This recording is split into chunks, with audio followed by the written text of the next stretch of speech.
सलातीन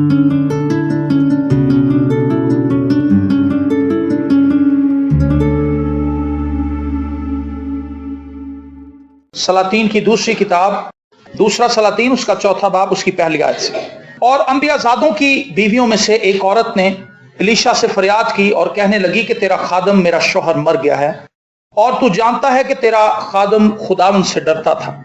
सो अब कर्ज ख्वा आया है कि मेरे दोनों बेटों को ले जाए ताकि वो गुलाम बने। एलीशा ने उससे कहा, मैं तेरे लिए क्या करूं, मुझे बता तेरे पास घर में क्या है। आमीन।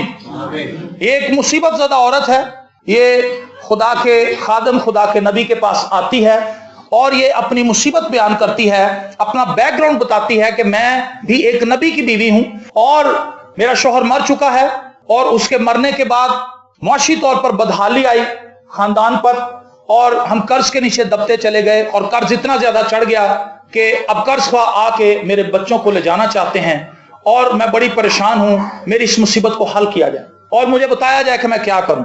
एलीशा ने उससे कहा, मैं तेरे लिए क्या करूं, पहला क्वेश्चन, और दूसरा क्वेश्चन, मुझे बता तेरे पास घर में क्या है। वो औरत बता रही कि मेरे पास घर में कुछ नहीं, लेकिन खुदा का खादिम, खुदा का नबी उससे कहता है कि तू जरा निगाह तो मार, कुछ तो होगा, कोई चीज तो होगी तेरे घर में ऐसी। तो वो सोचने लगी होगी कि मेरे पास क्या है। मैं और आप आज इस बात पर गौर करेंगे, जो कुछ आपके पास है वो बेस्ट है। आमीन। आप ये ना सोचें कि हमारे पास अगर ये होता तो फिर शायद कुछ अच्छा होता, शायद ये होता तो कुछ अच्छा हो जाता, शायद ये होता तो कुछ बेहतर हो जाता। लेकिन मैं आपको आज ये बात सिखाना चाहता हूं और आपके साथ मिलकर ये बात सीखना चाहता हूं कि मेरे पास और आपके पास, हमारे पास जो कुछ इस वक्त है वो बेस्ट है। हालेलुया। और इससे हम बेहतरीन चीजें प्रोड्यूस कर सकते हैं, इससे हम बेहतरीन चीजों को बाहर ला सकते हैं। हो सकता है आप कहें कि मेरी जिंदगी में तो कोई ऐसी चीज नहीं है, लेकिन एक तेल की कुप्पी से तो ज्यादा आपके पास कुछ होगा। इस औरत के पास महज एक तेल की कुप्पी थी, उसने अपने सारे घर को देखा। मैं सोच सकता हूं उस औरत ने कर्ज अदा करने के लिए अपना फर्नीचर तक बेच दिया होगा, उसने अपने पीतल के बर्तन बेच दिए होंगे। ऐसा ही करते हैं लोग, जब उनके पास कोई पैसा ना हो तो वो अपने घर की कोई चीज बेच देते हैं, टीवी बेच देते हैं, एसी बेच देते हैं, फ्रिज बेच देते हैं कि चलो कोई नहीं, ये मुसीबत बनी हुई है, चीजें दोबारा बन जाएंगी, और वो कर्ज अदा करने की कोशिश करते हैं। मैं जब अपने तस्वर में इस औरत का घर देखता हूं तो मुझे कुछ भी नजर नहीं आता। इस औरत को भी कुछ नजर नहीं आ रहा होगा, लेकिन एक तेल की कुप्पी थी जिसके अंदर थोड़ा सा तेल था, वो बेस्ट चीज थी उसके पास। तो उसने कहा, तेरे पास क्या है? उसने कहा, ये तेल की एक कुप्पी है। एलीशा ने कहा, बस वो बहुत है तेरे लिए। हालेलुया। उसने कहा, तू जा और बर्तन ले उधार। इस कहानी को आप जानते हैं और उसने ऐसा किया। मेरे अजीज बहनों और भाइयों, मेरी और आपकी जिंदगी का सबसे बड़ा मसला यह है कि हम अपने आप से यही कलाम करते रहते हैं कि हमारे पास कुछ नहीं है, हमारे पास कुछ नहीं है, काश मेरे पास तालीम होती तो मैं कोई ऊपर चला जाता। मैं रात को एक चीज सर्च कर रहा था और मैंने एक शख्स का एक कोर्स देखा जो गालिबन अनपढ़ आदमी है, वो उर्दू भी ठीक तरह से नहीं बोल सकता, लेकिन उसने इंटरनेट पे इतना काम किया हुआ है कि लोग उसके काम से फायदा उठा रहे हैं और वो अपने अनपढ़ होने के बावजूद इंटरनेट से पैसा कमा रहा है। उसने इसको अपनी मजबूरी नहीं बनाया कि मैं अनपढ़ हूं, काश मेरे पास ये होता तो मैं ऐसा कर लेता। एक शख्स के ताल्लुक से आपको बताना चाहता हूं, हंगरी का रहने वाला था और उसका नाम था कैरोली कैक्स। क्या नाम था जी? कैरोली कैक्स। उसके जहन में बचपन ही से एक ख्वाहिश थी कि मैं एक बेहतरीन शूटर बनूंगा, और उसके पास वसाइल नहीं थे। शूटर बनने के लिए आपको बेहतरीन गन की जरूरत होती है। आपको पता है, सामने एक बोर्ड लगाया जाता है और उसके सेंटर में शूट करते हैं। ये एक दुनिया की बड़ी मशहूर गेम है और वो शूटर बनना चाहता था और हालात उसको आगे लेकर जाते रहे और वो अपने इस ख्वाब के साथ जीता रहा। जब वो जवान हुआ तो उसने फौज को ज्वाइन कर लिया। फौज को ज्वाइन करने के बाद वो अपने साथियों को बताता था कि एक दिन मैं एक बेस्ट शूटर बन के दिखाऊंगा। उसके दोस्त कहते थे कि तू हर वक्त अपनी गन को तान के और निशाने लगाता रहता है, क्या इसके पीछे मुहर्रिक है? उसने कहा, मेरी ये ख्वाहिश है कि मैं बेस्ट शूटर बनूं। और फिर 1938 में एक ऐसा हादसा हुआ, जब वो अपनी फौज के उस दस्ते के साथ प्रैक्टिस कर रहा था तो वो एक जगह फंस गया और उसके साथ एक ऐसा हादसा पेश आया कि वो राइट हैंड जो उसका बेस्ट हैंड था तबाह हो गया और डॉक्टर्स ने कहा कि ये बेजान हो चुका है, ये बंजर हो चुका है, इसकी नसें कट गई हैं, हम इसके लिए कुछ नहीं कर सकते। और वो उसका हाथ डेड हो गया जिससे वो अपना बेस्ट हैंड समझता था, जिससे वो ये सोचता था कि मैं एक बेहतरीन शूटर बन जाऊंगा, वो उसकी जिंदगी से रिमूव हो गया।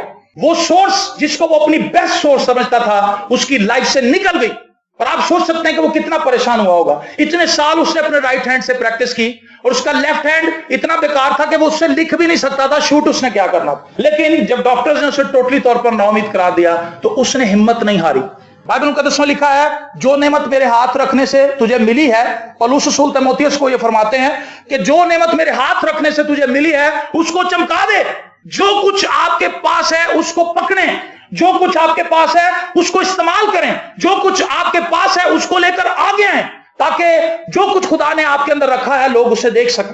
पंजाबी का शेर मुझे याद आ गया, धरती तो आसमाना वाले तू ही चांद उछाल कोई। जमीन से आसमान की तरफ कोई चांद जा सकता है?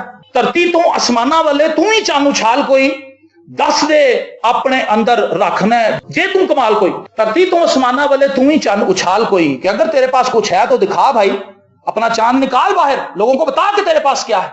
तो मैं और आप अपनी जिंदगी में इन चीजों को लेकर आगे अगर बढ़ते रहेंगे तो खुदावंद से बरकत पाएंगे, क्योंकि खुदा ने आपके अंदर कामयाबी का स्टफ रखा है। लेकिन अगर आप उसे एक्नॉलेज नहीं करेंगे, समझेंगे नहीं, तो आप आगे नहीं बढ़ सकेंगे। अब कैरली की लाइफ तबाह हो चुकी थी, उसने कहा मैं क्या करूं, लेकिन एक दिन उसने फैसला किया कि मैं अपने लेफ्ट हैंड को यूज करूंगा, क्योंकि मेरे पास सिर्फ अब लेफ्ट ही है। उसने लेफ्ट से प्रैक्टिस करनी शुरू कर दी और 1939 में 1939 में हंगरी के अंदर नेशनल गेम्स हुई और वो पार्टिसिपेट करने के लिए चला गया और वो स्टेडियम भरा हुआ था और वहां पे शूटिंग हो रही थी, रेसें हो रही थी और बहुत गेम्स हो रही थी। तो वो भी वहां पर आया, तो उसका जो कोच था पुराना और उसके दूसरे साथी थे उससे मिले। उन्होंने कहा कि इंसान चाहे तबाह भी हो जाए लेकिन जो उसका शौक होता है वो कभी मरता नहीं। हमें ये ख्वाहिश है कि हम तेरे सामने शूटिंग करें और तू हमें हौसला अफजाई दे। उसने कहा भाइयों मैं हौसला अफजाई करने के लिए नहीं आया, मैं मुकाबला करने के लिए आया हूं। हालेलुया। और उसने अपने लेफ्ट हैंड से, वो अपने बेस्ट हैंड के साथ लड़ रहे थे दूसरे सारे लोग, लेकिन वो अपने ओनली हैंड के साथ लड़ रहा था क्योंकि उसके पास था ही एक हाथ, और उसने लेफ्ट हैंड से हंगरी का बेस्ट शूटर बन के दिखाया। लेकिन बात यहां खत्म नहीं हुई। उसने सोचा कि अगर मैं हंगरी का बेस्ट शूटर बन सकता हूं तो मैं दुनिया का बेस्ट शूटर बन सकता हूं। उस वक्त उसकी उम्र 28 साल थी जब उसने ये ख्वाब देखा था अपने ओनली हैंड से। और उसके बाद क्या हुआ, 1940 में ओलंपिक्स गेम होनी थी जो पूरी दुनिया की गेम्स होती। उसने सोचा कि मैं ओलंपिक्स में जाऊंगा, लेकिन वर्ल्ड वार की वजह से ओलंपिक्स कैंसिल हो गई। 1940 की ओलंपिक्स जो थी वो वर्ल्ड वार की वजह से कैंसिल हो गई थी, जंग अजीम की वजह से। और उसने सोचा कि चलो अब 4 साल के बाद, 4 साल तक वो प्रैक्टिस करता रहा, लेकिन 1944 में जो ओलंपिक्स होनी थी वो भी कैंसिल हो गई जंग की वजह से, क्योंकि पूरी दुनिया तबाही के दहाने पर खड़ी थी। और कैरली का जो ख्वाब था कि मैं दुनिया का बेस्ट शूटर बनूंगा वो पानी पानी होता नजर आ रहा था। लेकिन उसने हिम्मत नहीं हारी, उसने कहा मैं 1948 में लड़ूंगा। एक ऐसी सोच है। उसने तो इतने साल इंतजार कर लिया, हम 1 महीने में हिम्मत हार जाते। 1 महीना तो बड़ी दूर की बात है, 1 दिन में ही हमारे हौसले पस्त हो जाते। आपके पास क्या है? क्या आप हौसला हार चुके हैं, या आपका ईमान खुदा पर है कि खुदा मेरे लिए सब कुछ कर सकता है? और 1948 की ओलंपिक्स आई और ये वाहिद दुनिया का शूटर था जिसके पास एक ही हाथ था, और पूरी दुनिया की नजरें इस प्लेयर पे लगी थी कि ये क्या करेगा। 1948 में ओलंपिक गेम्स का इनकाद किया गया, गेम्स हुई और बेस्ट शूटर कौन बना जी? कैरली। लेकिन कहानी यहां पे खत्म नहीं होती सर, अभी ठहर जाए, अभी कहानी यहां पे खत्म नहीं हुई। 1948 में वो दुनिया का बेस्ट शूटर बन चुका था। उसने कहा अब मैं 1952 में भी नेक्स्ट ओलंपिक्स में भी हिस्सा लूंगा और मैं बेस्ट शूटर बन के दिखाऊंगा। 1938 में उसकी उम्र 28 साल थी, लेकिन जब उसने 1948 में ओलंपिक्स के अंदर गोल्ड मेडल हासिल किया तो उसकी उम्र 38 बरस थी। लेकिन जब 1952 में उसने दोबारा ओलंपिक्स के अंदर हिस्सा लिया, उस वक्त वो 42 इयर्स का था। 42 इयर्स में बंदे की वो सलाहियत नहीं रहती। मैं ये समझ सकता हूं, मैं उस एज ग्रुप के अंदर दाखिल हो रहा हूं, मुझे पता है कि आंखों के अंदर मसाइल पैदा हो जाते हैं, इंसान का दिल कमजोर होने लगता है, बॉडी जो है उसके अंदर बहुत सी कमी पेशियां आ जाती हैं। लेकिन 42 साल की उम्र में भी उस शख्स ने दोबारा गोल्ड मेडल जीत लिया। हालेलुया। बेस्ट हैंड आपका वो हैंड है जो आपके पास है। जो कुछ आपके पास है उसे यूज करें। अलीशा ने उससे कहा तेरे पास कुछ है जो तुझे नजर नहीं आ रहा। हमारे पास बहुत कुछ है, उसके पास तो महज तेल की कुप्पी थी। हमारे पास बहुत कुछ है, लेकिन हम बहाने बाज हैं, बहाना साज हैं। हम बहाने बनाते हैं कि हमारे पास ये नहीं, हमारे पास ये नहीं। अगर मेरा बाप मुझे अच्छे स्कूल में दाखिल करा देता तो आज मैं भी सर उठा के बताता, लेकिन मैं तो सर टाटम वाले स्कूल में पढ़ा हूं। मेरा क्या स्टेटस है, मेरा क्या मुकाम है। लेकिन मैं आपको बताऊं, दुनिया के अंदर जो बड़े तालीमी मैदानों में लोग आगे गए हैं, वो टाटों में पढ़े हैं, टाटों के स्कूलों में उन्होंने बैठ के, जिसमें दरख्त होता था और एक ब्लैक बोर्ड होता था, किताबें भी नहीं होती थी, तख्ती होती थी। उस जमाने में वो लोग पढ़कर आज दुनिया के ऊपर रूल कर रहे हैं। वजह क्या है कि उन्होंने दरख्त के ब्लैक बोर्ड को ही बेस्ट चीज समझ लिया। उनके पास उस जमाने में टेक्नोलॉजी नहीं थी, लेकिन आज वो लोग टेक्नोलॉजी सिखा रहे हैं। रीजन क्या है कि उन्होंने अपनी कम से कम चीज को अपनी बेस्ट चीज में कन्वर्ट कर दिया। दाऊद के ताल्लुक से मुझे एक बात बड़ी पसंद है कि दाऊद मेरी उम्र में आके या 50-60 साल की उम्र में आके हीरो नहीं बना। दाऊद 18 साल की उम्र में हीरो था, चैंपियन था, चैलेंज को कबूल करने वाला, खुदा की हिकमत और दनाई से भरा हुआ शख्स था, खुदा की परस्तिश करने का भेद जान चुका था, दुआ करना उसे आती थी, दुश्मन को हराना उसे आता था, मुश्किल औकात के अंदर खुदा के साथ स्टैंड लेना उसे आता था। उसके पास जो चीज थी, उसके पास जो जज्बा था खुदा के लिए, उसने उसको इस्तेमाल किया। खुदा की नजर में यह मकबूल आदमी है। खुदा ने अपने मुंह से खुद कहा कि ये मेरे दिल के मौफिक है। मैं ये कहता हूं डेविड जो है खुदा का मंजूर नजर है। 18 साल की उम्र में चैंपियन बन जाता है, शेरों को मारता है, भालुओं को मारता है खाली हाथों से। उसे पता है कि मैं क्या चीज हूं। मैं और आप खुदा के इमेज पर बनाए गए हैं, लेकिन हम कहते हैं हमारे पास है कुछ नहीं। खुदा ने अपनी जात आपके अंदर डाल दी, खुदा ने अपनी जात आपके अंदर उतार दी है, आपको अपने नकूश पर बनाया है, लेकिन तो भी हम कहते हैं कि हमारे पास तो कुछ है ही नहीं सर। मैं बड़ा गरीब आदमी हूं, मैं बड़ा निकम्मा आदमी हूं, मेरा तो कद छोटा है, मेरे पास तो ये है, मेरी तो आंखें कमजोर हैं। मैं आपको दुनिया के बेशुमार लोग ऐसे बता दूंगा। निक वॉयचिच एक आदमी है जिसकी ना बाजू है, पैदाइशी तौर पर दोनों ही बाजू नहीं है, दोनों टांगे भी नहीं, सिर्फ उसका इतना सा अंगूठा है, ओनली वन थंब। उसी से उसने दुनिया को हिलाकर रख दिया।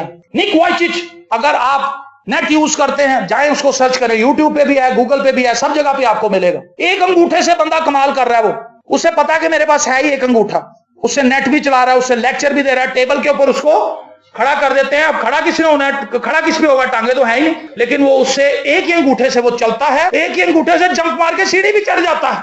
आमीन।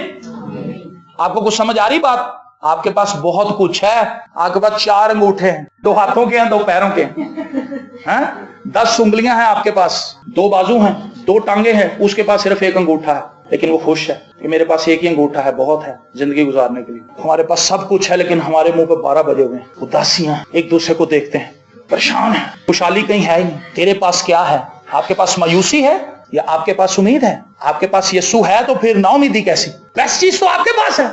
डेविड के पास क्या थी जी? फलाफन। अब्राहम के पास था ईमान। मूसा के पास क्या था जी?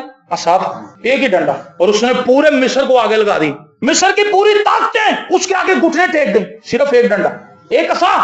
पता नहीं उसने किसी दरख्त से तोड़ लिया होगा और उसको थोड़ा सा पत्थर से छील के उसको जरा इस काबिल बना लिया होगा कि मेरे हाथों में ना लगे, उसको बैलेंस करके ले आया था। खुदा ने उसी को उसकी बेस्ट चीज बना दिया।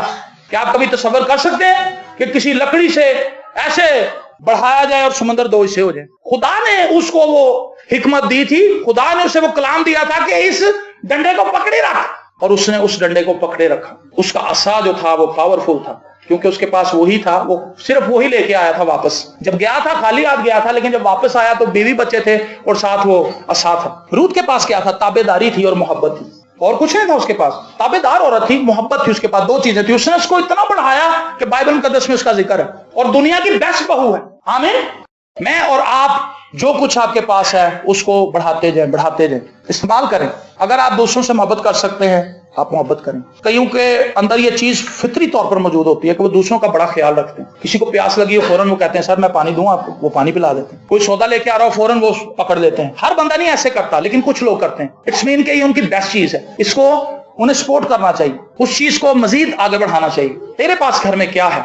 शमूएल के पास क्या था जी? दयानतदारी थी। उसने कहा अगर बनी इस्राएल में जितने भी लोग हैं मुझे बताएं कि अगर मैंने किसी से कोई धोखा किया, किसी से कोई पैसे लिए, किसी को किसी तरीके से भी मैंने खुदा के नाम पर ठगा है तो बता दे मुझे। लेकिन कोई भी नहीं था ऐसा जो ये बताता कि तूने ऐसे किया है। और लिखा है जिस दिन उसने बात की आसमान से बादल गरजे और बनी इस्राएल डर गए, क्योंकि वो शमूएल से डरते थे, इसलिए कि वो दयानतदार आदमी था, खुदा का काम वफादारी से करता। उसके पास जो कुछ था वो बेस्ट तरीके से उसे कर रहा। मेरे पास और आपके पास क्या है? अंबिया असगर और अंबिया अकबर जो हैं, इन नबियों के पास क्या था? खुदा का कलाम था, महज खुदा का कलाम था, और वो दयानतदारी से खुदा का कलाम सुनाते रहे। सचिन तेंदुलकर को आप जानते हैं, लिटिल मास्टर, इतना सा बंदा है वो, लेकिन दुनिया का बेस्ट आदमी बना है वो। तकरीबन इतना होगा, इतना होगा, ये साइज होगा, मेरे यहाँ पे आएगा, लेकिन पूरी दुनिया का बेस्ट आदमी है वो।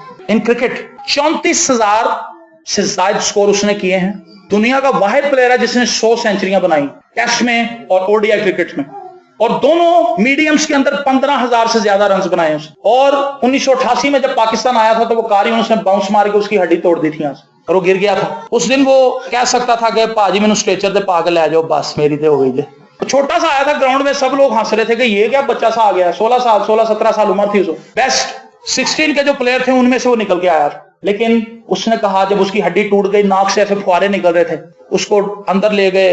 उसने कहा नहीं मैं अंदर नहीं जाऊंगा, इधर ही डॉक्टर को बुलाएं। डॉक्टर को लेके गए, फिर उसको उन्होंने कहा कि नहीं जी ब्लीडिंग नहीं रुक रही, आप अंदर लेकर जाएं। अंदर लेके गए, उसको दूसरा बंदा आ गया तो सोचने लगे कि अब इस बंदे का तो कैरियर गया, लेकिन थोड़ी देर के बाद वो वापस चल के आ गया। और उसने ना सिर्फ इंडिया का वो मैच बचा लिया, इंडिया हार रहा था वो मैच, उसने ना सिर्फ वो मैच बचा लिया बल्कि उसने उसमें 56 स्कोर भी किए। उसको पता था कि बैट जो मेरे हाथ में है बेस्ट चीज है, मैंने इसके साथ प्रैक्टिस की है, मैं इसके साथ लड़ूंगा, और वो दुनिया का बेस्ट प्लेयर बन गया। मेरे पास और आपके पास क्या है? आपको पता है ये जो मैसेज हम रिकॉर्ड करते हैं ये कमजोर फ्रीक्वेंसी पे रिकॉर्ड होते हैं, तो बेस्ट साउंड यहां पर नहीं लगा हुआ जहां पे हम इसको सुना रहे हैं, लेकिन ये हमारी कमतर एफर्ट, हम इसको कमतर नहीं समझते, हम इसको बेस्ट समझते हैं और हम इसको लेकर लोगों तक लेकर जाते हैं। यहां पर आपने ये सुना है, लेकिन आपसे ज्यादा लोग इसको बाद में सुनते हैं। इंटरनेट पे, यूट्यूब पे लोगों की रैंकिंग बढ़ रही है, इस पे लोग इस पे व्यू कर रहे हैं, और बेशुमार पैगामात ऐसे हैं जो मोबाइल के थ्रू लोगों के पास जाते हैं। ये कमजोर तरीन एफर्ट है। मैं ये भी सोच सकता था कि दफा करो यार, ये क्या है, इससे क्या है, किसी दिन हम अपना स्टूडियो बनाएंगे। भाई किसी दिन क्यों, आज ही क्यों नहीं? जो कुछ है वो तो लेके आए सामने, जो कुछ आपके पास है। लेकिन दाऊद का सब कुछ जा चुका था। जब वो अपने साथियों के साथ जंग करने के लिए गया था, उसके साथी कुछ बातें थके हुए और उनके पट्टे खिंचे हुए थे, टोटली तौर पर वो डिस्टर्ब थे। और जब वापस पहुंचे अपने शहर में सिकलाज में जहां पर ठहरे हुए थे, तो वहां पर आग लगी हुई देखी। थके हुए लोग हैं और उन्होंने अपने शहर को जलते हुए देखा। उन्हें समझ आई कि हमारे बीवी बच्चे तो यहीं थे, सामान सारा यहीं था, क्या हुआ? और जब वहां पर गए तो वहां पे हू का आलम था, झोंपड़े जले हुए थे, घर जले हुए थे, ना उनके बीवी बच्चे थे वहां पर, ना उनका सामान था। दुश्मन ने हमला किया और वो सब कुछ लेकर चले गए। और वो लोग जो दाऊद के साथ थे वो दाऊद के मुखालिफ हो गए। इतने मुखालिफ हुए, उन्होंने कहा कि तू हमें जंग पर ले गया आगे, और पीछे हमारे सारे बीवी बच्चे मारे गए हैं और पता नहीं कहां चले गए, उनको यरगमाल बना के ले गए हैं। और डेविड, मैं सोचता हूं वहां पर उसके पास क्या था? बेस्ट चीज क्या थी डेविड के पास? खुदा था। आपके पास दुनिया के अंदर कुछ भी नहीं है, लेकिन खुदा आपके साथ है। उसने वादा किया कि मैं हमेशा तक तुम्हारे साथ। ये बेस्ट चीज को थाम लें। कैरली के पास एक हाथ था, लेकिन आपके पास ऐसा खुदा है जो पूरी दुनिया में एक ही हाथ से काम कर लेता है। कैरली तो सिर्फ शूट करता था, लेकिन खुदा पूरी दुनिया में, पूरी कायनात में, पूरी यूनिवर्स में अपने एक ही हाथ से ऐसे घुमाता, पूरी यूनिवर्स को सीधा कर देता। हालेलुया। आपके पास वो हाथ है, खुदा का हाथ। और दाऊद ने लिखा, खुदावंद ने अपने आप को मजबूत किया। उसने दुआ की, उसने कहा खुदावंद मेरी मदद कर, यहां पर मैं क्या करूं, मेरे तो साथी मुझे मारना चाहते हैं। और फिर उसने कहा कि भाइयों आओ हम दुश्मन का पीछा करें और उन फुट स्टेप्स को फॉलो करें जहां से वो गए हैं, हम उनको जा लेंगे, हम उनको पकड़ लेंगे। और फिर वो अपने बीवी बच्चों को वापस ले आए। ना सिर्फ बीवी बच्चों को वापस लाए, रिकवरी की। भाई बख्श सिंह ने किताब लिखी थी, डेविड रिकवर्ड ऑल। डेविड ने सब कुछ रिकवर किया, और वो ना सिर्फ वो चीजें ले आया जो उसकी गई थी, बल्कि दुश्मन की चीजें भी छीन के वापस ले आया। हालेलुया। Use your best. आपका बेस्ट खुदा है। तेरे पास घर में क्या है? क्या आपके घर में बाइबल है? क्या आपके घर में दुआया मजबा है? क्या आप दुआ करते हैं? क्या आप खुदा के साथ चलते हैं? क्या आपका ईमान खुदा पर है? क्या खुदा का पाक रूह आपके अंदर बसा हुआ है? अगर ऐसा सब कुछ है तो आपके पास दुनिया की बेस्ट चीजें, आपके पास दुनिया की बेस्ट सोर्स है, आपके पास दुनिया की सबसे बेहतरीन आर्मी और पावरफुल चीजें हैं जिनको आप यूज करके ऊपर आ सकते हैं और खुदा के जलाल को जाहिर कर सकते हैं। अफसोस के मेरे पास और आपके पास दुनिया के बेस्ट सोर्सेज हैं, लेकिन हमने अपनी आंखें बंद कर रखी। हम सोचते हैं कि हमारे पास तो कुछ नहीं है। एक समाज में मैं सोचता था, लेकिन मैं अब इस चीज से बहुत हद तक बाहर आ चुका हूं। और हम सब जितने खिदमत करते हैं, हमने अपनी चीजों के ऊपर से निगाहें हटा ली हैं। मैं क्या कुछ कर सकता हूं, मैं क्या नहीं कर सकता, लेकिन खुदा मुझसे क्या कुछ करवा सकता है इसका कोई हिसाब नहीं है। मैं कभी तसव्वुर भी नहीं कर सकता था कि मैं इतना कुछ कर सकता हूं, लेकिन जब मैं खुदावंद के पास आया तो खुदा ने वो सारी चीजें निखार के सामने रख दी। खुदा ने डॉट लगा दिए, ये भी, ये भी, ये भी, ये भी, ये भी। मैं कहता है खुदा मैं जबकि एक वक्त में घबराता था, कोई मुझसे मेरा नाम पूछता था, मैं इधर उधर हो जाता था, क्योंकि मुझे नजर आता था कि मैं तो दुनिया का नकामा तरीन आदमी, मैं नहीं खड़ा हो सकता। लेकिन अब जब मैं अपने आप को रैंकिंग में देखता हूं तो मैं अपने आप को बेस्ट बंदा तस्वर करता हूं, अपनी लियाकत से नहीं, खुदावंद के फजल से। जब मैं खुदावंद में अपने आप को को देखता हूं तो मैं बेस्ट हूं, लेकिन जब मैं खुदावंद से बाहर अपने आप को देखता हूं तो मैं कुछ भी नहीं। हम गीत गाते हैं, मैं कुछ भी नहीं हूं तेरे से। आपके पास क्या है? क्या अभी तक आपको समझ आई है मैं आपको क्या बताना चाह रहा हूं? इतनी देर से आप शायद फिर अपने घर में देख रहे हो, मेरे को तो कमेटी दे पैसे नहीं मेरे घर तो बिल पे आया बच्चों की फीसों के कार्ड आए हुए हैं।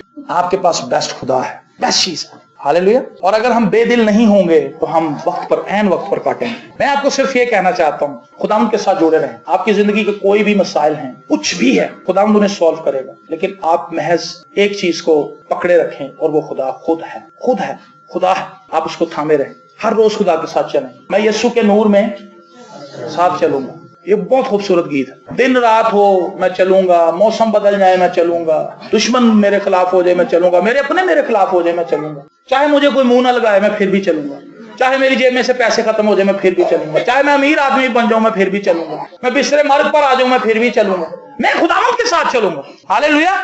और अगर मैं खुदावंद के साथ चलूंगा, अगर हम खुदावंद के साथ चलेंगे, अगर हम खुदावंद को थामे रहेंगे तो हम कभी भी शर्मिंदा नहीं होंगे। खुदावंद हमें लिखा है, आप पे ऊपरों हाथ वधा के मैनू रब बचावे। मुझे ये आयत बार बार मैं इसको हैरानकुन तरीके से समझता हूं। आपे ऊपरों हाथ वधा के मैनू रब बचावेगा, ओह डूंगे पानी विचों मैनू, मतलब दाऊद गहरे पानियों में जाएगा।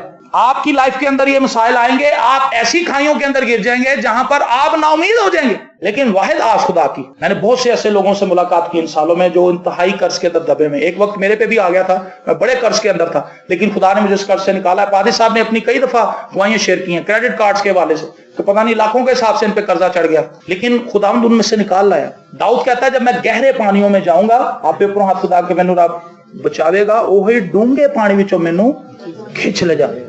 दाऊद जब गहरे पानियों में डूब रहा होता है तो वो भंवर नहीं देखता कि भंवर कितना तेजी से घूम रहा है, ये मुझे कितना नीचे लेके जा रहा है, वो खुदा के हाथ को देखता, खुदा का हाथ बढ़ाएगा मुझे निकाले। हम क्या करते हैं, भंवर में ऐसे ऐसे चक्कर करते, हम दाओ खुदावंद की हो गया मेरे नाल, हम खुदा को देखते ही नहीं, हम अपनी मुसीबतों को देखते जाते हैं और उन मुसीबतों में घिसते घिसते घिसते घिसते नीचे जाते हैं, वो मुसीबतों के भंवर में नीचे ले जाते हैं। भंवर क्या करता है, ऐसे ऐसे गोल पानी चलता है और जो उसके अंदर आता है वो बिल्कुल नीचे चला जाता है बेस के अंदर, और हम मुसीबतों के भंवर में फंसे रहते हैं। लेकिन दाऊद की बेस्ट चीज ये है, उसे पता है कि खुदा मेरी बेस्ट चीज है, इसलिए वो अपने तमाम तर मुसीबतों के बावजूद भी खुदा के हाथ को देखता रहता है।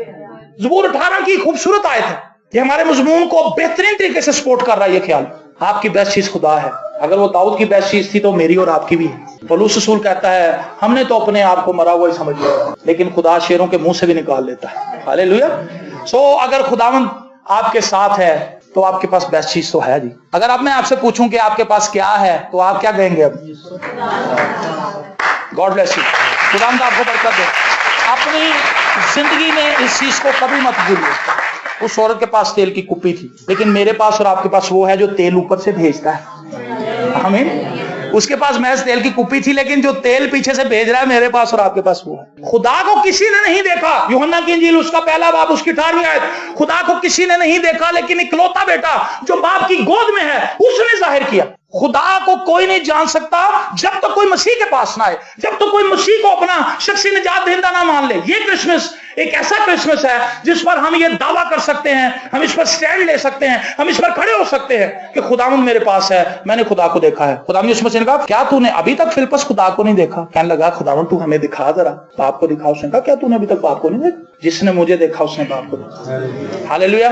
सो आइए आज से अपने ऊपर फख्र करें कि आपके पास दुनिया की बेस्ट सोर्स है। आप खुदावंद के साथ खड़े हों, खुदावंद के साथ चलें, खुदावंद के कलाम को पकड़ें, दुआ करें, अपनी फैमिली के अंदर आए, खुदा की प्रस्तिश करें, खुदा के नाम को इज्जत और जलाल दें। और वो लोग जो यहाँ पर बैठे हैं, जो ज्यादातर मैं देख रहा हूं, उन लोगों ने हमसे बपतिस्मा भी लिया हुआ है। इट्स मीन के वो निजात पा चुके हैं, लेकिन वो उस तौर से अपनी जिंदगी को मसीह में लेकर आगे नहीं बढ़ रहे। आपके पास आज मौका है। उस शख्स के ताल्लुक से मैंने आपको बताया, कैरली के ताल्लुक से, उसके पास महज एक ही हाथ था। निक वॉयचिच के पास सिर्फ एक अंगूठा है। दाऊद के पास फलाखन थी और उसने तमाम बनी इस्राएल फौज के पास जितना भी असला था इस्तेमाल नहीं किया। यहाँ उसने अपने भाई से कहा कि जरा भाई साहब मुझे तलवार तो दें। उसने कहा, नहीं जी, मेरे पास फलाखन है बहुत, क्योंकि फलाखन और तलवार ने कुछ नहीं करना, करना तो खुदा ने। उसने कहा, आज मैं जिंदा खुदा, तू तो भाला और बर्छी लेके आया, मैं जिंदा खुदा के नाम से आया। दैट्स इट, मैं जिंदा खुदा के नाम से तेरे खिलाफ आया। सो आइए अपनी आंखों को बंद कीजिए, अपनी इस बेस्ट चीज को आज थाम लीजिए। इससे कहें, खुदावंद तू मेरी बेस्ट चीज है, मेरी निगाह किसी भी चीज पर नहीं है, अपने टैलेंट पर नहीं है, मेरी निगाह तुझ पर है, क्योंकि तू मेरा बेस्ट है।